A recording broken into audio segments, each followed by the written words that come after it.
I love it. It's our final few days in Tahiti, and we're racing to finish the last of our boat projects before departure. Just when we think we're close, we uncover a new problem with a critical piece of safety equipment. Now the clock is really ticking. Can we fix everything in time?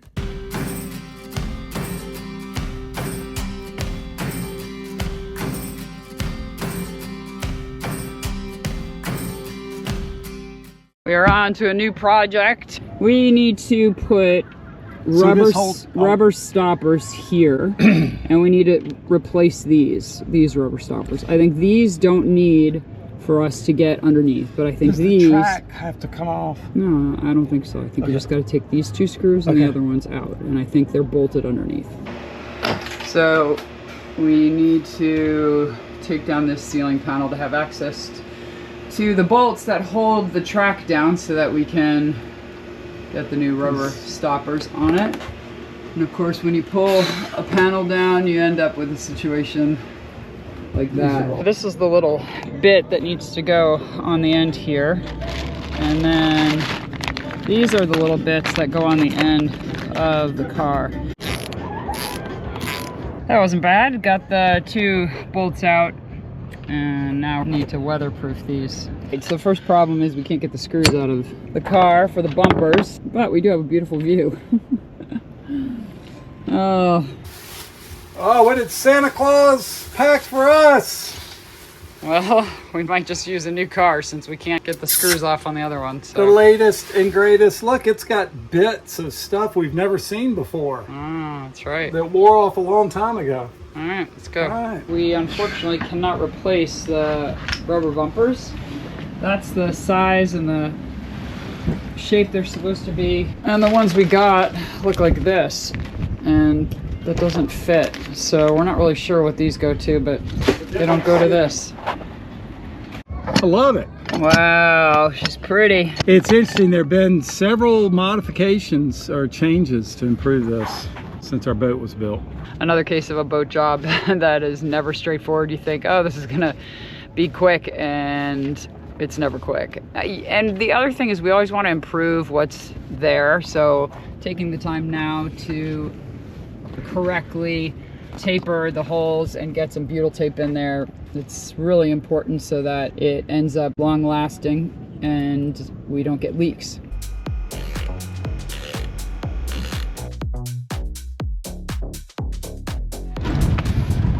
All right, well, we're not done, but big winds just started and I can't hear a thing that Brown's saying inside, and just need to take a little bit of a break to get this done right. This is typical boat project. You tear up the entire boat to get something done.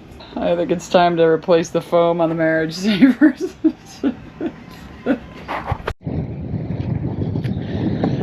Bumpers are on, car's back up, and we are hoping that we don't have any leaks, because it's definitely not very tight, but if we crush it anymore, it's gonna break the rubber. Probably should have used caulk, but if it leaks, we'll do it again. It's an early morning here, and the boat work has already begun. If you listen carefully, you can hear the scrape, scrape, scrape. Brown's trying to get the caulk out of the roof of the boat over there. We got the solar panels ready, or the ceiling panels ready to go up. And we're really hoping that this resolves the issue that we have of leaking on the other side of the boat, because our starboard side is a little heavier than our port side. And that it's not going to be one more thing that we do that does no good. This is just 10 years worth of wear and tear, and it's definitely a high suspect area, but we'll know once we patch this and then it rains. Hope that does it. We've done some of the caulking already. This is another culprit here. I don't know, we've never done this one either. We have spent 3 hours this morning actually pulling the old caulk out, which is really hard work, and cleaning it really well and then taping it up. Round two, here we go. We've gotten a nice rain, which has soaked the boat, and we've been looking to see to make sure there's no leaks in our newly installed fittings, and there hasn't been, so we feel good about putting this electric check. panel back up. Well, it is one of our final days here in Tahiti, we hope anyway. Brown has just gone to pick up Thomas at the airport anchorage. Normally Thomas has his own boat, but he said he's having some trouble with his boat, so we are scrambling a little bit because he's about 45 minutes early. It's 6:15 in the morning, and Brown is going to pick him up, so we are not prepared for him just yet, but we will be by the time he gets here. This is our final Hail Mary to try and figure out what's wrong with our starboard engine. It is not revving up to the normal 2700, it only goes up to 2000, and then it hesitates a little bit. It's been something we've been working on for months now, trying to diagnose what the problem is. We haven't been able to figure it out. So hopefully Thomas will be able to. All right, everybody, Thomas is back. We can start. Yeah. A few minutes and then go. And then go? Okay. Yeah, maybe. Okay, I'll tie up the dinghy. Here it comes.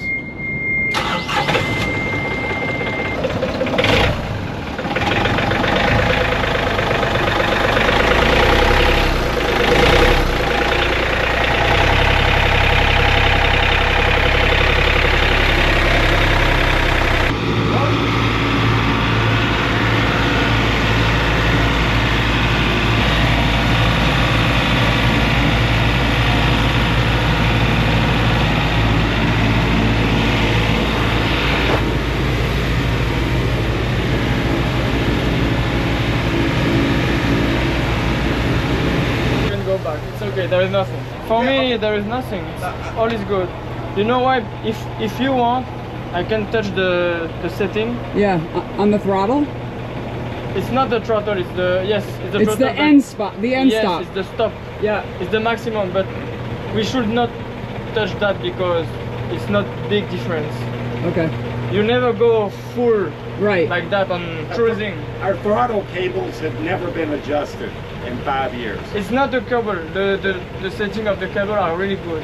It's Okay.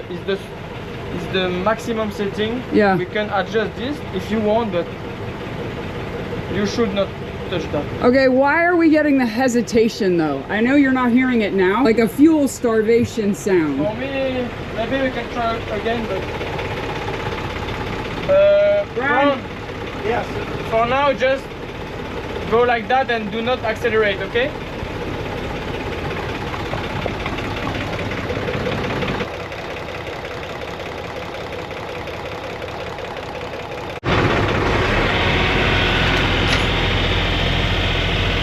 We have more, 100 more. I can touch the setting of the cable if you really want. No, it's And we okay. have the same. So Thomas thinks it's okay. He's adjusted the nut that prevents the throttle from going further. He's made it a little bit looser, so now we're getting up to 2400. We never put the engines at that high RPM anyway, so we've got Rudy here. We're knocking out projects left and right. It's awesome. Yeah. Oh, it doesn't belong there? No, because this is the VE bus, Oh. and only in the VE can there is not one. There's an entry system. You have a VE bus, you see? Yeah. You have a VE can, and in the can he needs to have one, and I don't feel one. So you need a terminated one, and this is the VE bus, and the VE bus is not a can bus, so they don't need a terminator. This is updating the Quattro. That's it, he's the VE bus device. You Yeah. see here also VE bus. Yeah. Okay, cool. But you're going from 433 to 557. quite a jump. Red and green is 5. 5.2, okay? Okay, blue red is 1.6 to 3.3. Okay, yeah. And blue to green is 3.3 to 1.6. Yeah, okay. Move steering all the way to port and then slowly all the way to starboard. Blue to green minimum 3.3 up to 1.6. Okay. No way. No. This is good. And now we have Blue to red 1.6 to 3.3. perfect timing. It's coming out perfect? Now we got okay, it's in the range of what you have there. Well, that's good news. Finish the windlass. Check the backbone. Everything is fine on the backbone. Yeah, totally. I had 20,000. Installed an external GPS. How about you? And now we're on the... So this Windlass. is crazy. You want me to take that out? Well, Rudy just left, and look at this sheet. We have done everything on it. I worked with Rudy on checking our backbone. There is no problem with our backbone, thank goodness. And it could be that the yacht device was what was causing the error. So what I thought was causing the error on the yacht device may have just been the device causing the error on the system. I hope that's it. While I did that with Rudy, Brown installed our new windlass remote, and then that worked out perfectly. Finished that project, and then Rudy was able to reroute the power from that so that it didn't run through the ignition, which the last time we turned the ignition on, we smelled a little burning, so we really don't want to do that anymore.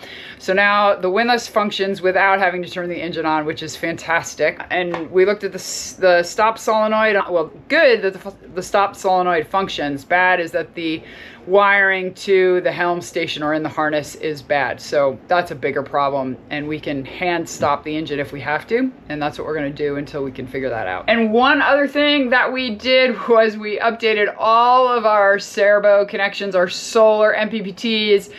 The Quattro is not done yet, but the link shunt and all of the other stuff is now updated. As Rudy said, it was software from World War I. So we were pretty behind, and we're so thankful for Rudy and ready to clean up this disaster. Well, some of us are ready to Some of us are a disaster, a beautiful, incredible, complex, wonderful disaster. All right, things are getting really interesting. I'm blown away. Yesterday, I found a crack in the roll bar, not in the anchor itself, but the roll bar definitely needs to get some spot welding. And Mantis, thank you Mantis, will change it for us if we can bring it to a welder. So Brown has gone in the water to see if he could even get the roll bar bolts undone. The possibility of that after 4.5 years is probably slim, even though we put marine grease on it. But we're gonna see if it's possible. If not, then we've got to wait and go to a place that has a mooring. All right, round 2. All right, round 3. I think we need to get that trick. 3rd time's the charm, or is this 4th? I can't remember. Wow, that's so cool. Brown was able to loosen up the bolts on the roll bar so we could take it off. We're not going to take it off right now until we get a welder that we are going to use. Then we'll, of course, take it off then. But for now, we didn't want to take it off and not know if we have someone here in Tahiti. Today is our final morning in Tahiti because tomorrow, if everything goes well today, which is a big if, we will head on to Moorea and start looking for passage windows to the societies. It means our travel west is gonna happen. And this morning, we are taking off the roll bar from our anchor, and I thought I was gonna have to swim out there to film all of this with Brown getting in the water. Then it came to us. And look at how perfect that is. I can film it from right here and get a better view. All right, what we didn't realize is that there's a bolt on the back. Oh, it looks like he's turning it. That's good news. It's coming loose. Good, good job. One down, one to go. He's doing great, but he's got to get the other side of the anchor out of the sand now.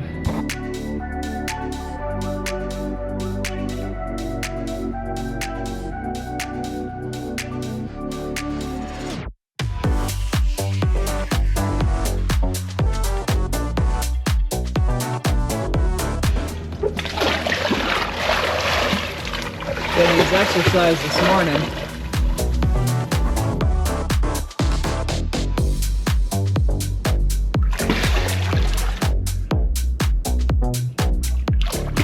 Wow, look at that. Oh, I got it. That's quite an operation. That's flat on the table, so definitely got a big bend to the left here. Well, we're very grateful for the warranty that Mantis puts on their anchors. They are paying for a welding job in town today, Welding job in paradise, which is not cheap. No, it's not. And while we wait for that to happen, Brown is cleaning the parts, getting ready to reinstall it later on today, hopefully. With a little rust-free. We are getting ready to head into town for the next 5 or 6 hours, and we want to make sure that the anchor is dug in, which it isn't right now, it's right here. So Brown's gonna back down on it.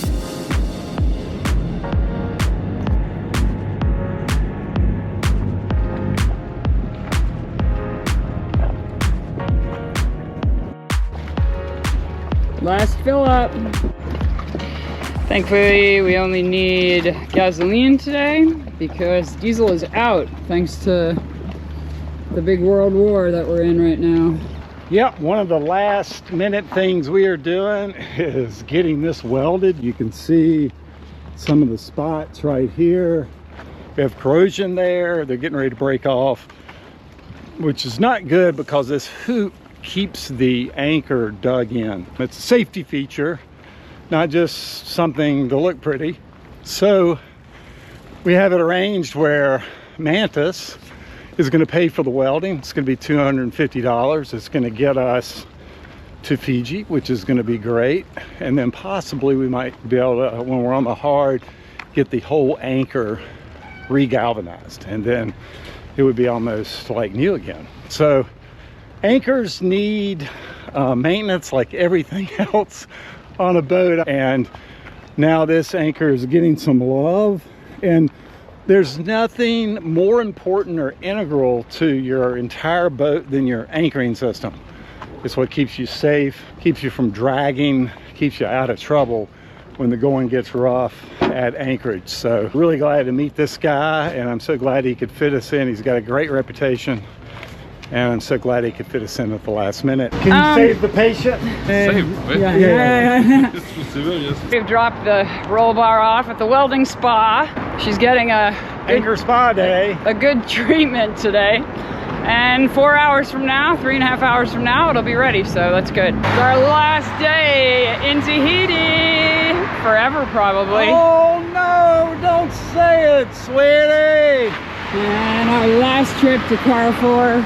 You know, we knew we were gonna love it before we got here. It's massive, it's awesome.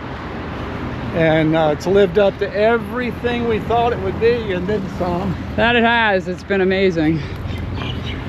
But time to move on.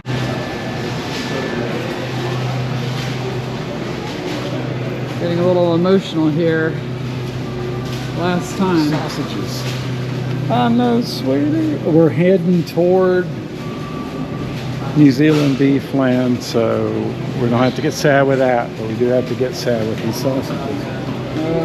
I don't know if you can even hear us, but we're at the Carrefour because it is pouring rain. It's actually a quarter of what it was pouring earlier. It was thunderous. You couldn't hear a thing. And we're just waiting here with our basket of stuff because luckily the boat's still floating. Yeah, we think. Don't like being off the boat when we have bad weather, but we do know we've got a good anchor, so we're hopeful. It's getting lighter. Yeah, half an anchor, half a good anchor. Half a good anchor, exactly. Anyway, we'll be able to pick up the anchor roll bar in about 15 minutes and then also be able to start heading back to the boat. Well, first we're gonna have to empty the dinghy because I'm sure it is full. Brown and I divided and conquered. I just picked up the welded piece. It looks good.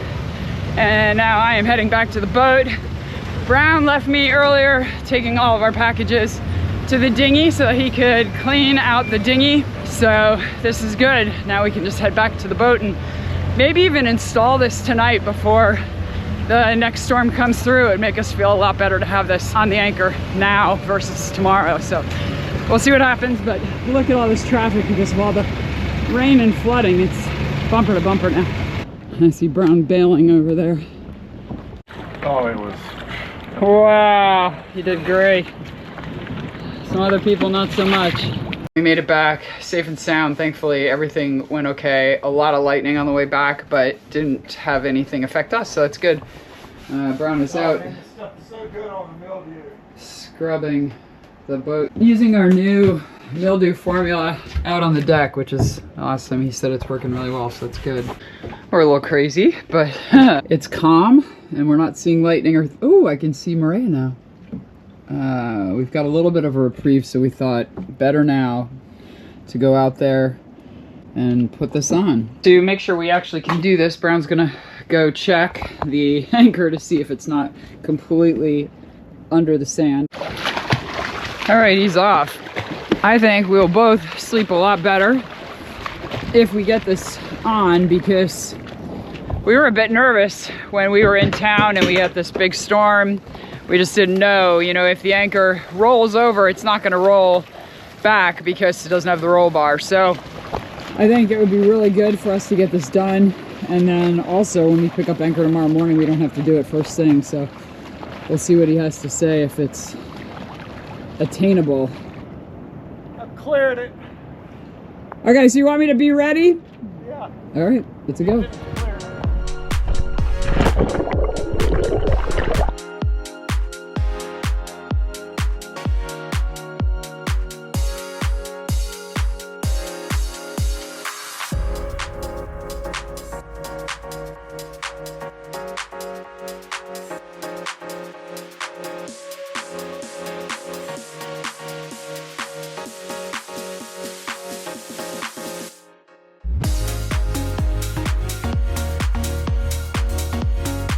We got the hoop on really easily. I was very impressed with how quickly Brown did that. That was amazing.